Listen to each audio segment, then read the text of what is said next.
You are listening to Woodland Walks, a podcast for the Woodland Trust, presented by Adam Shaw.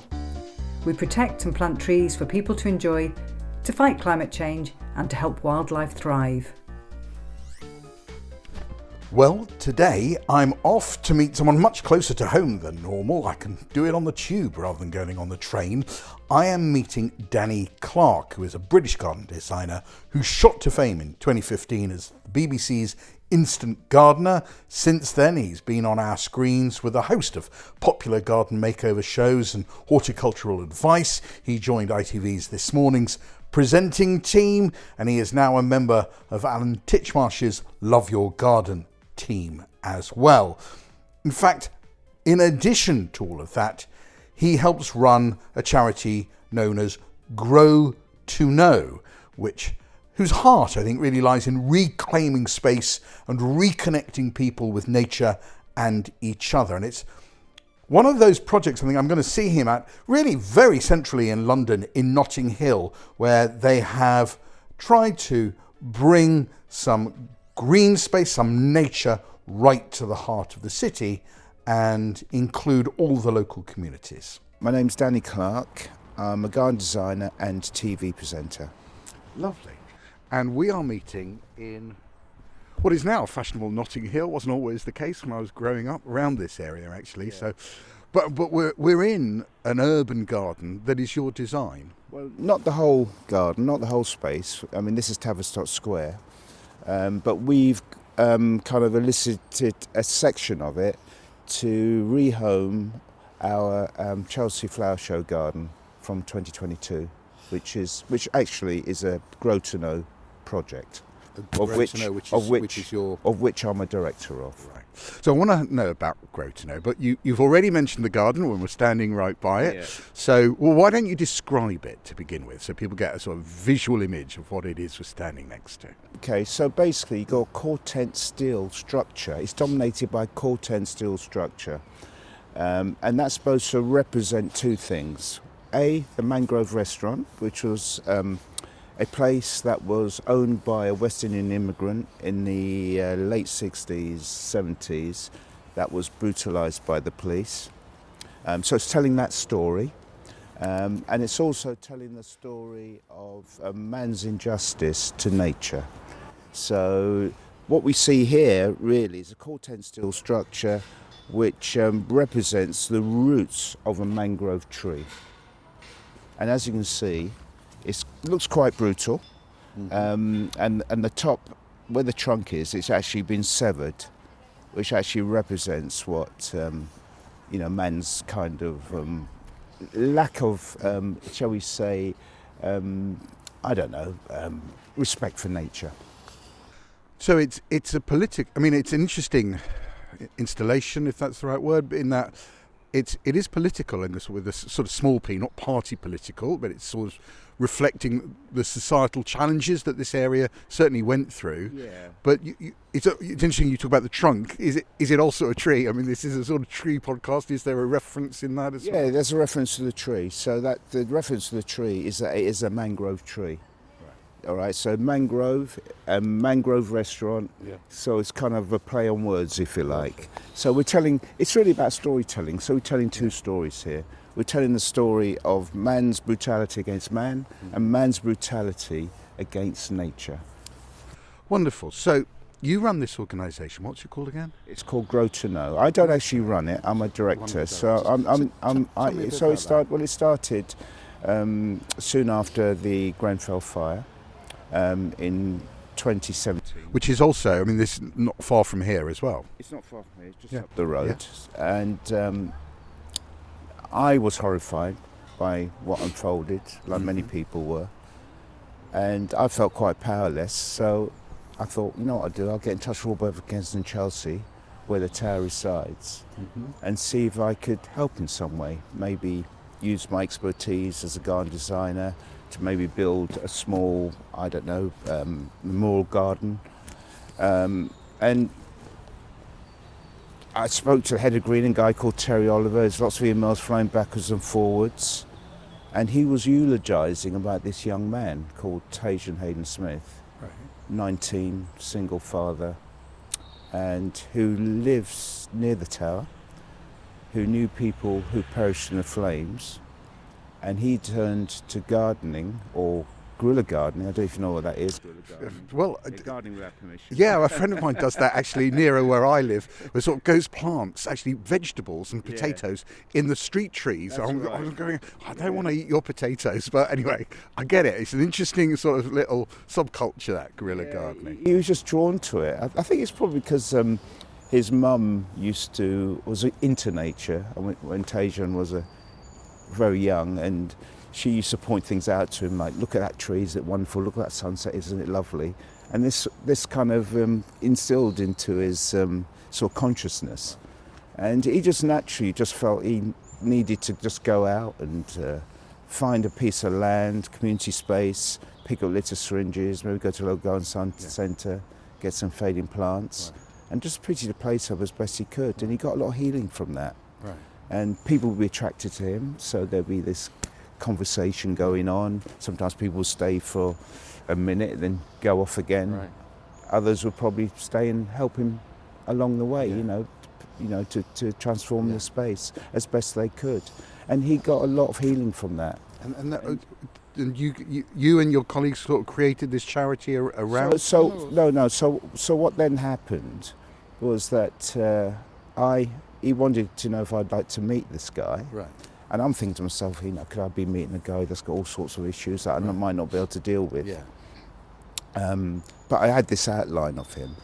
And when I met him, there was none of that. He's the most amazing, well put together guy, young man I'd ever met, really. Right. And I, cut a long story short, became his mentor. And we've just been on this fabulous journey ever since. And this is part of it. So one day Tajan said to me he'd like to form a non-profit. Right. We didn't have a name for it at the time, but it did become Grow to Know. And he wanted to show the wider, more people, wanted to make nature more inclusive. Right.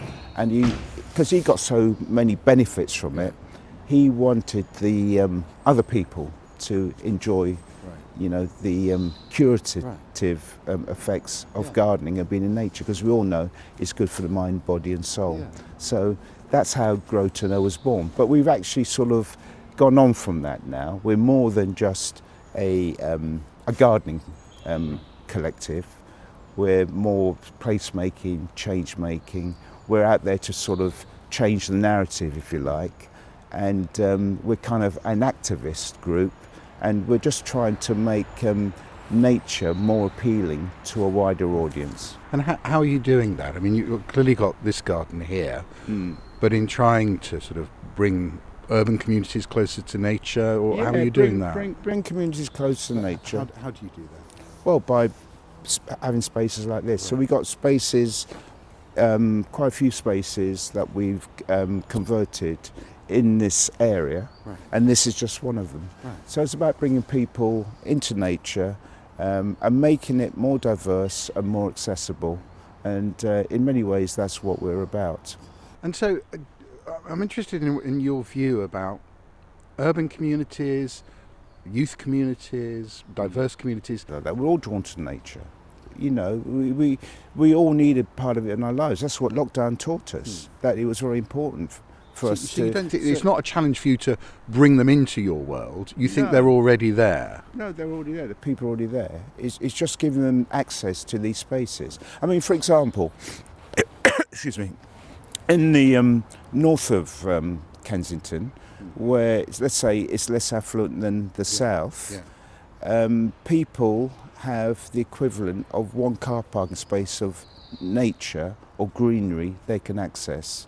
In the south, which is a lot richer by the river, you've got where the Chelsea Flower Show is actually, but by the Thames River, where people like Simon Cowell and David Beckham have properties. So you get an idea. We all know how wealthy that area is.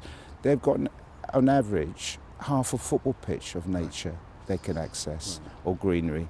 So that tells its own story. And the life expectancy between the people in the north of the borough and the south of the borough there's a 15-year difference. So you're expected to live 15 years longer if you live in the south than you are in the north. It is I mean, I hadn't thought of that before you said that, but it is an interesting part of London, this, because Kensington has this sort of reputation of being very posh and chic and everything, and the David Beckhams and what have you. But it is a very divided sort of part of London, isn't it? With the very rich and really the quite poor and disadvantaged as well, all within the same borough. It is. There's a big difference, and I think you probably find there's a biggest disparity here than any other borough in the country. Yeah. Interesting. So also, why don't we have a walk? We walk through your garden whilst we're talking about this. So also, just tell me a bit about. So you very eloquently described the metal sculpture we're sort of walking under now, but a bit the planting as well. So you've got sort of beds of bark here, which make it look very nice. Yeah, so we're kind of going with a woodlandy theme, because as you can see, there's lots of trees around here. Because I am a bit of a tree hugger, and I love trees. That's my thing. Yeah. And we didn't want it. I mean, this garden, although it was our Grow to Know show garden at Chelsea, we haven't actually transformed it in that form. Right. The planting's completely different, because if we did that, it would jar with what's around. Right. So we've gone with the space. So it's all quite green and evergreen. Yeah, it's all evergreen. So the actual structure is the same, but that's all. That's similar. Everything else is different, and of course we've had to adapt it as well, because the garden that we had at Chelsea had ponds, so for health and safety reasons we couldn't have that here. So we've gone with the woodlandy theme, and so there's rhododendrons, there's ferns. I was going to say quite a lot of ferns, and also some big stones here as well, which sort of nice bit of sculpture. That's a bit of a coincidence, really, because they were just there. These are already here, but believe it or not, we had stones this size in our Chelsea Flower Show garden. We didn't transform them from there to here. These were already here, and we've just kind of sort of jigged them, replaced them to just make it all look a bit more appealing. But we actually had these at Chelsea as seats. Right. In the central area underneath the structure, but now they're actually sort of dispersed in the beds, and they make great features, and having them there actually helps move the eye around the space. So I mean, what ecology and concerns about the environment, clearly a big issue at the moment. What's your sense about how the people you work with and talk to feel about that and engage with it? Are you optimistic about that engagement and what difference that might make? That was my phone, so I should have put that on silent. I'm working with amateurs. Yeah, Ruby. I know. Do you know what? When I'm out with the film crew, you have to buy the round of drinks if that works. Whose phone went? Right, you're buying the round of drinks. Yeah, we're right by the. And it ain't cheap. Okay, right. I'll put it on silent now. That'll teach me. What was I saying? Yes, I wonder whether you're optimistic about that re-engagement, because the way you're talking about it is very positive, actually, or everything you've said is very positive. Is that I want to get a sense of it, is that because you're a positive guy and you're trying to look on the positive side, or you genuinely feel these communities are engaging, and that's a great thing, not just for them but for nature, because if people support nature's got a sort of pal, hasn't it? Yeah, and I think people are engaging, and do you know what? I mean, I'm all for getting young people involved in nature as much as I possibly can. I think that's very, very important. I think we've got to get them at a very early age. The earlier the better, because then it sort of stays with you for the rest of your life. If you are not sort of involved in it at a young age, then you're less likely to be interested later on in life. But I think people generally are engaged in nature. They do need a bit of greenery. I think we're naturally drawn to it. I know when we were for example, installing this garden here, the amount of people that were coming out and saying what a wonderful job we were doing, and this sort of thing is much needed in this space. And it's also, by doing this, it's encouraged because this is a council-owned area, it's encouraged the council now to reconfigure the whole of this area to sort of give this more of a sense of place. It's interesting you say that. I have to say my experience is not that. Is that young people I meet, and I don't meet as many as probably you do, so I will accept that maybe you have a more expert view on this. But my experience is that younger people are engaged with the politics of nature, like they're very into green politics maybe, and talk about it, but you don't see them a lot in the woodlands. It's actually older people I see in the woodlands. Oh, absolutely. And it's the younger people sort of politically go, yeah, that's cool, but actually I don't see them at these sort of events, and they might grow into that. But so is that, I'm just wondering whether you recognise that, or you think, no, that's not what you see, they are actually out there, and I'm just seeing sort of different view. I think they are out there. Obviously, there are a lot of young people aren't as engaged with nature as, say, I was when I was a lot younger. I mean, you don't see them outside sort of playing around, kicking a ball, climbing trees like we would do, gone off for bike rides into the fields. Are you a country boy then? Or you grew up in town? No. I in fact, my childhood was very. I moved around a lot because my dad was in the army. Oh, right. So lived in Belgium, Germany, Malta, all those sort of places. But we were never encouraged to be indoors. We were always thrown outside. I mean, I remember even at the age of 8 or 9, just disappearing for all day. My parents would never know where I was, but I always came home. I never came to any harm. But I think these days, parents are kind of very worried that something nefarious might happen to their children. And the kids aren't given the freedom that we were given, which is a shame. So they're not exposed to nature as much on their own. I mean, I do see kids going around with their parents on walks and stuff like that. But it's not quite the same as being able to explore on your own. Children naturally want to sort of push the boundaries. We really need to let kids do their own thing, explore more. It's a growing experience, and and we all need it. We all need to be out and about and listening to the tweeting of the birds. Feeling the wind on our faces, the warmth of the sun on our skin. All those things, just feeling the texture of the soil, the texture of the bark on the trees. It's lovely. I love doing that when I hug a tree.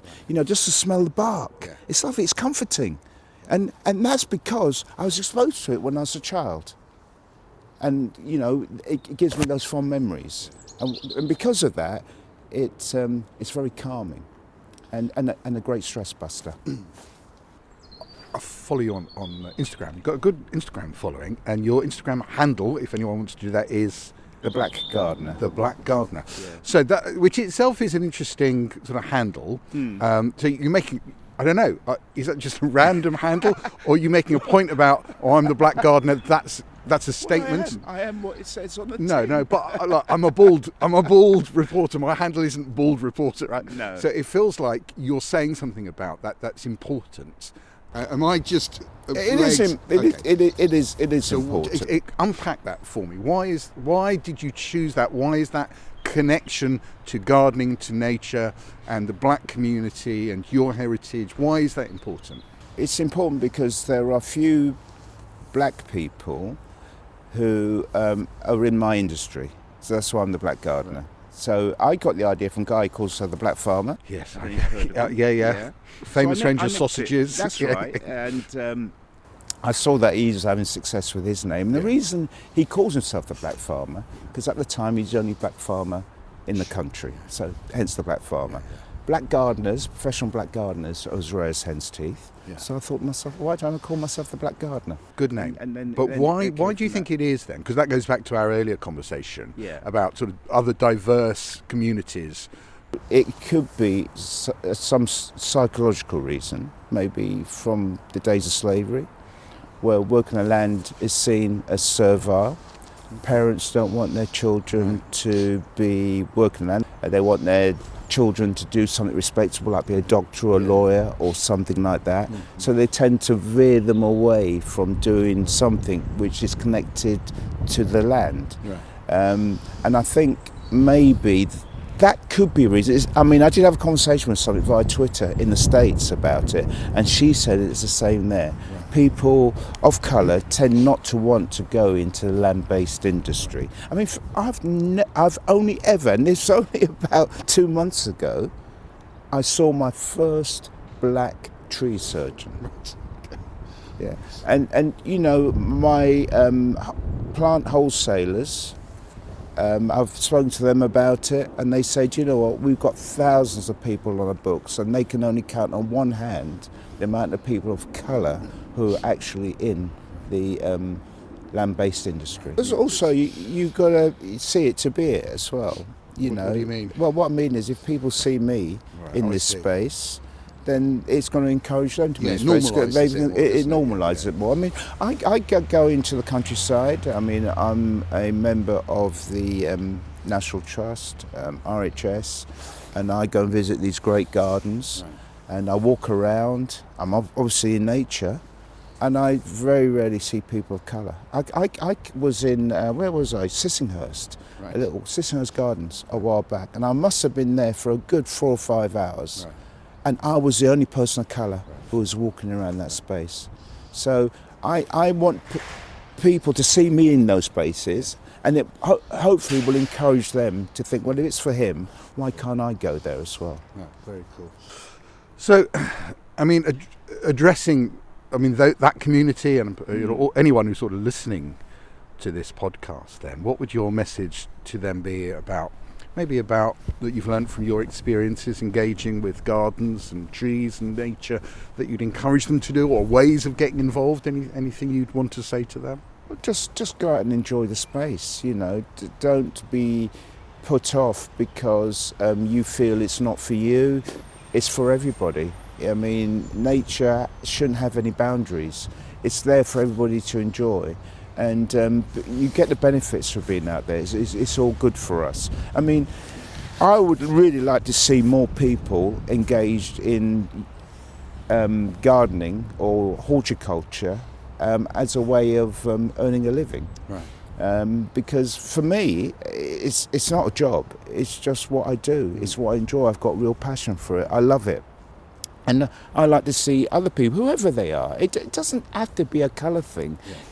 I'm talking about young, old, I'm talking about gay, straight, whatever. Whoever you are, it's there for everybody to enjoy. Brilliant. Well, it's been a real treat meeting you. Thank you very much indeed. That's all right. Under your wonderful sculpture in your garden in the centre of London. So, no, you're most welcome. Thank you very much. Remind me of your social media handles. It's the Black Gardener. I'm on Facebook and I'm on Threads. On Threads as yes. well. Now, there's something I haven't heard for a long time. So there you go. Okay, all right. The Black Gardener. Thank you very much indeed. No, you're most welcome. Well, thank you very much for listening to that. And those bangs you might have heard in the background were a sign we should go, because that was the local bin men coming along to collect the rubbish. Anyway, thanks for listening. And wherever you're taking your walks, be there in real life or just with us on the Woodland Walks podcast, I wish you all happy wandering. Thank you for listening to the Woodland Trust Woodland Walks. Join us next month when Adam will be taking another walk in the company of Woodland Trust staff, partners and volunteers. And don't forget to subscribe to the series on iTunes or wherever you are listening. And do give us a review and a rating. If you want to find out more about our woods and those that are close to you, check out the Woodland Trust website. Just head to the Visiting Woods pages. Thank you.